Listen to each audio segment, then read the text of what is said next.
سلام دوستان، امروز من یک برنامه سپرستان شما میتونم که کلاه ها رو در مسیر میواد. کلاه یا بلندی یعنی عددی که از دو همسویش کمتر نباشد. در اینجا کد نوشته شده و هر یک این رو میفهمه که چی کار میکند. این کلود ایوستره برای استفاده سین و سیاد نباشد. اینت و سین این شماره الیمنت رو از کدبر میگیریم. اینت اری باشد اما سی میسازیم. فار سین اری این همه عددها را وارد میکند.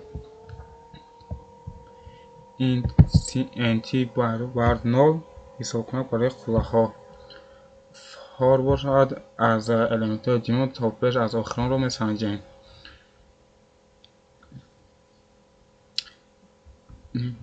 if با این کاری نویسم if اگر عدد از همسایه چپ و راست کلام باشد این خلاصه تی پلوس کلاه پیدا شد این یک تا زیاد میکنه. سی اوت تی در آخر شماره کلاه ها را چاپ میکند.